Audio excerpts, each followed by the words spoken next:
Doctor Strange will not appear in Avengers Doomsday. The latest Marvel news might surprise you, and we've got all the details on what this could mean for the multiverse. Plus, we'll talk about all the hottest new trailers and wrap things up with some quick bits to get you caught up on everything happening in the world of movies. Welcome to Movie Mornings, your daily dose of movie news with a cup of coffee. That's right, everybody. Good morning. It is Thursday, January the 23rd. Yeah, 23rd. You know, we're here. We made it to Thursday. Tomorrow's Friday. Things are starting to look up. You know?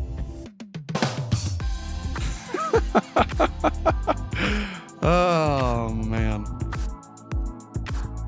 Nah, it's Thursday. Thirsty Thursday. Throwback Thursday. You know?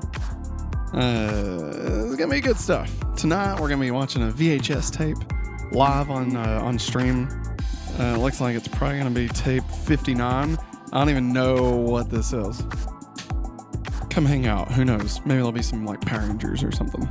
I mean, knowing me, that's probably the case, if I'm being honest. First story comes to us from Zach Sharf. This is over at Variety. Benedict Cumberbatch texts Kevin Feige, what the... over Robert Downey Jr. as Dr. Doom. They won't face off until Secret Wars in 2027. Bum, bum, bum. I know. I'm sorry, everybody.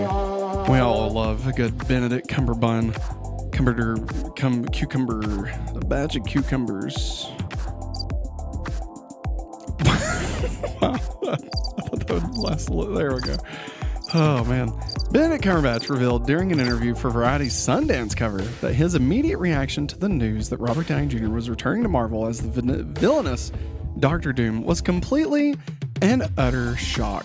After all, Cumberbatch's Doctor Strange shared many scenes with Downey's Iron Man in films like Avengers Endgame. A couple of Sherlocks. Right? I don't know. I was going to say like the no stuff Sherlock, and then I was like, well, I can't really say that because explicit tag. You know, we try to avoid that on the morning stuff. So, you know, instead, I'm just let's just keep moving. Downey's surprise Doctor Doom role was announced to the world at Comic-Con last year, and Cumberbatch immediately grabbed his phone to message Marvel Studios' Kevin Feige. I text, what the... and then quickly added, good what the Cumberbatch said. Popular on Variety. I always love it when that sneaks by me and I end up saying it instead of just skipping over it, because obviously that's the label for like an advertisement for Variety, and I'm just like, oh, popular on Variety. Oh boy. Downey will debut as the Marvel villain in 2026's Avengers Doomsday, which will also mark the return of longtime MCU directors Joe and Anthony Russo. But Cumberbatch's Doctor Strange will not be facing off against Doom in that superhero tentpole. Is that a spoiler, he asks? F it.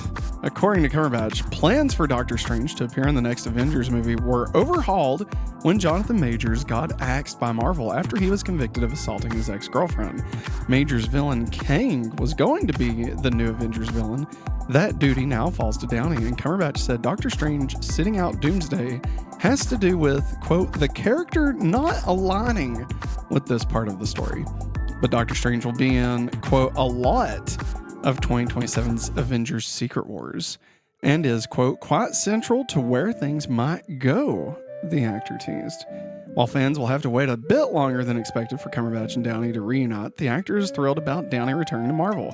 Cumberbatch said his performance was a bit stiff in the first Doctor Strange movie, as he found it difficult to figure out how to stay relaxed while working inside the Marvel machine. Watching Downey's banter with Tom Holland in Spider-Man Homecoming taught Cumberbatch that a Marvel set isn't made for the tightly wound. Quote, I learned a lot by seeing how at ease and improvisatory they are, he said. It's hard because you have this huge apparatus around you, but it's so important.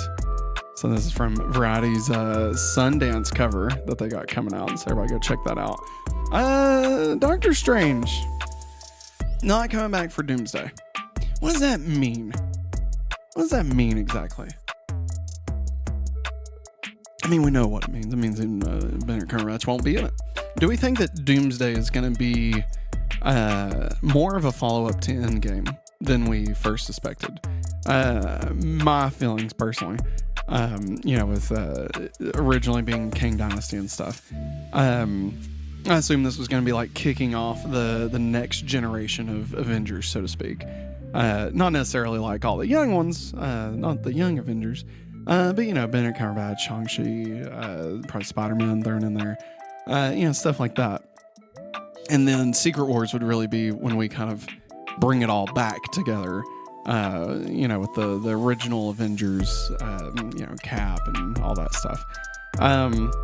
But I don't know. Now that Robert Downey Jr. is back as Dr. Doom, it does question what will happen. I mean, obviously the biggest response to that is going to be Spider-Man. I feel like the Avengers from Endgame, most of them will have a fairly big response. Maybe we'll get like an old man Cap situation going, to react to that.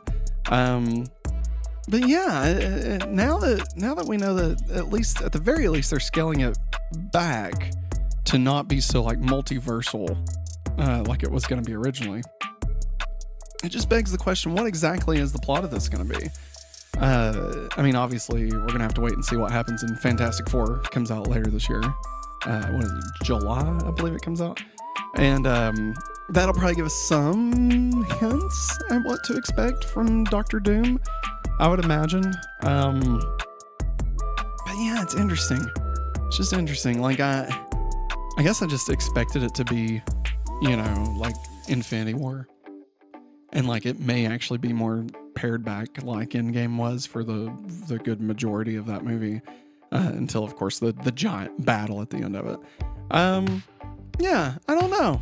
I'm curious. I do hate that we're not going to get Doctor Strange back until Secret Wars, especially with the way we left off Multiverse of Madness. I feel like there's a lot there to just go from that to Secret Wars. It just feels like we're all filling in a lot of blanks, I mean, especially since we've watched Loki, we've watched Quantumania. No Way Home, but that came out before. But yeah, so there's quite a bit of multiversal stuff going on, and to not have Doctor Strange right in the thick of it just feels kind of weird. I really thought Doctor Strange and Spider-Man and Anthony Mackie, Tom Holland, just to be clear, I figured they would be kind of like the leads of this whole multiverse saga, and it kind of feels like they've all been sidelined a bit. I mean, I know we're getting ready to get the Captain America movie coming out, which will be awesome. Can't wait for that. So it's just interesting. It's I'm very curious what their idea is. Let me know what you think. I want to know in the comments. What are your thoughts exactly on this situation? Are we looking at, am I overthinking it? Am I, by expecting Doctor Strange not to be in it, that represents a kind of scaling back in the multiverse, or am I accurate? Is that exactly what it means? And that they're wanting, the Russos coming back, wanting to make this maybe a little more focused, maybe a bit more like Civil War, or even Winter Soldier, in the sense of scope and characters and things. Very interesting. Curious to hear what everybody has to say. But let's go ahead and jump into the other things that we've got going on. Of course, I've been trying to round up some stories for you, with the Doctor Strange stuff. But since Doctor Strange is taking a break, let's go ahead and jump into some new trailers that have just dropped. Some interesting ones that I think are worth pointing out for everybody. So let's break down the most exciting previews for this week. So first off, we've got one. It's called Zero Day. And this is a new movie coming out with Robert De Niro. It's coming to Netflix. It says, how can you seek the truth when you can't even trust your own mind? In the wake of a devastating cyber attack, a former president, Robert De Niro, is tasked with finding the perpetrators and seeking truth amid the chaos.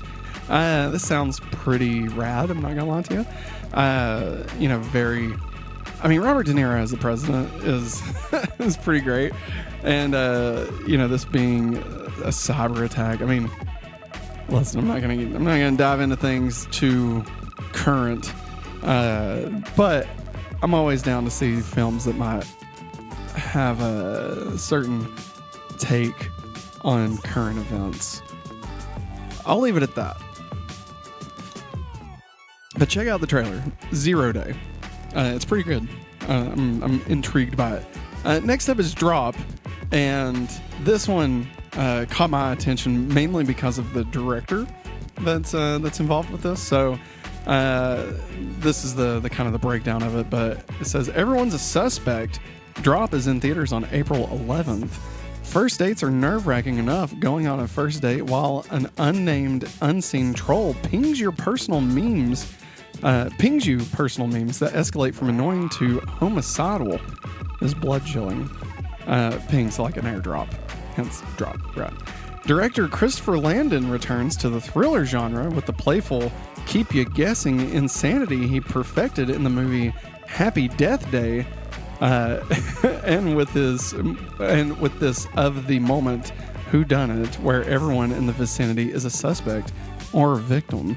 Drop is jointly produced by blockbuster genre houses Blumhouse and Platinum Dunes. So, if you watched Freaky or Happy Death Day and Happy Death Day to You, which are both fantastic, even if you're not into the horror genre, they are fantastic movies.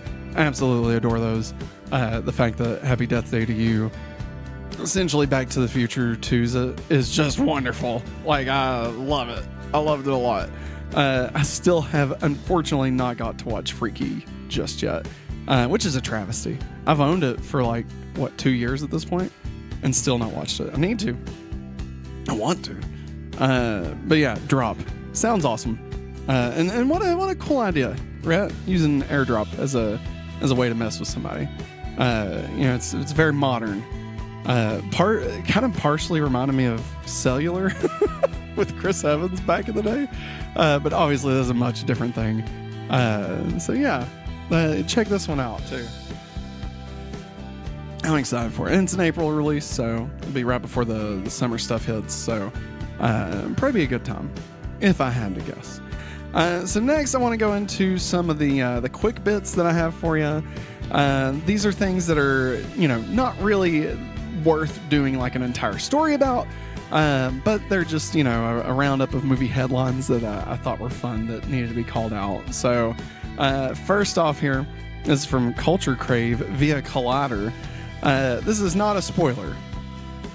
It is about the premiere of Severance Season 2. So if you do not want to know anything about Severance Season 2, you might want to skip ahead. But again, this is not a spoiler. It may even... I don't think it even sounds like a spoiler, so I'm just going to read it. If you don't want to know, skip ahead. All right. Seven's creator confirms Keanu Reeves cameoed as the Lumen Building. Quote, "We always wanted it to be someone with a very warm presence." So now I'm going to take a second to talk about the premiere of this scene. So I'm not going to dive into anything. Again, I'm very conscious of spoilers, so don't want to spoil it for anybody. But as Maggie and I was watching the premiere of Severance, and we saw this animation of the Lumen Building, and immediately I was like, is that Keanu Reeves? Why? Why is it? And I mean, obviously the answer is because he's wonderful and just a wonderful man, and I love him. And he's great as the building. I love somebody watching this with no context of Severance or why there would be a Lumen Building, what that even means, and why Keanu Reeves is doing the voice of a building. I love that. If that's you, please comment and just say that's me, because it'll give me a big laugh while I'm at work today. So I greatly appreciate that. Lastly, last headline for everybody. If I can get that pulled back up here. So this is also from Culture Crave via, I guess it's an account on Instagram, _J. on Instagram. It says, Timothée Chalamet was asked if he has a Dune 2 popcorn bucket, and his response was, quote, "I keep mine under my bed." Oh, yeah. This bucket. I mean, we all know the bucket, right? Like, come on. This was the greatest popcorn bucket of the year until this one. Will I cut out that dead space? No, probably not. Probably not. I keep the edits on this pretty simple. I mean, which one do you think's better? We got Deadpool and Wolverine, textured tongue, by the way, or the Dune bucket. I mean, I feel like there's only one correct response here. Phew, that is dusty. I need to clean that really bad. Only because of dust, just to be clear. Just to be clear. What a time. Popcorn buckets, you know? I've loved them ever since I was too young to purchase them. And I was like, what? You can get swag at movies? That's crazy. And here we are now. We've spent entirely way too much money on crap that I'll never use again, you know? But hey, that's what we do here at Hopefully Awesome. You know what I mean? That's what we try to do. We try to have a good time. So, there you have it, everybody. Doctor Strange is out of Avengers. The Avengers Doomsday, rather. But the multiverse isn't slowing down, and we've gotten plenty of new trailers and updates to keep us excited until then. But what do you think about Doctor Strange's absence? Does it make sense, or does it leave the multiverse feeling a little incomplete? Let me know in the comments below. I would love to get your all's feedback on this. Again, am I overthinking it? Or, am I thinking about it just right? Let me know. And hey, if you enjoyed today's episode, hitting that like button does way more than you think. It actually tells YouTube to share this video with more people and helps us grow this awesome community that we're all building together. So I would greatly appreciate it if you did that. Once again, everyone, thank you for watching. And as always, have a hopefully awesome day. Goodbye.